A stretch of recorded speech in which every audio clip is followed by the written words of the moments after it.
Hello friends, welcome to my channel. আজ আমি তোমাদের বলবো সার্চ এবং শোয়ের মধ্যে পার্থক্য। সার্চ মানে যেমন এবং তেমন এরূপ বোঝায়, এবং শো সুতরাং তাই অতঃপর বোঝায়।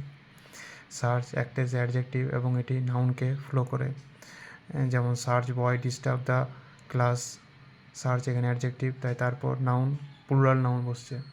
তারপর সার্চের পর যদি এ থাকে, যেমন সার্চে বয় ইজ নট অ্যাডমিটেড, এরপর বয় নাউন সিঙ্গুলার কারণ এ আছে।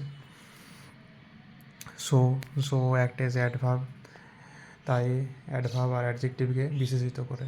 যেমন she is so weak to the work. So এখানে অ্যাডভার্ব, তাই এখানে অ্যাডজেক্টিভ উইককে বিশেষিত করছে। She work so quickly that she reach the school before the time, তাহলে এখানে সোটা বলতে অ্যাডভার্ব এবং কুইকটা বলে অ্যাডজেক্টিভ। সার্চ that effect result consequence, so that purpose result বোঝায়।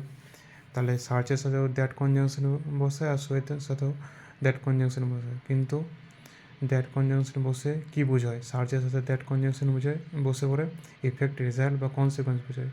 আর সোয়ের সাথে যখন দ্যাট কনজাংশন বসে তখন পারপোজ বা রেজাল্ট বোঝায়। আবার একটা আছে সার্চের পর যদি এ বা এন থাকে, তারপর যে নাউনটা থাকে, তারপর দ্যাট থাকে, অবশ্যই নাউনটা সিঙ্গুলার হতে হবে।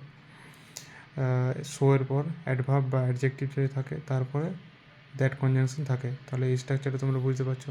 তাহলে আজ তোমরা বুঝতে পারলে সার্চ আর শো এর মধ্যে পার্থক্যটা।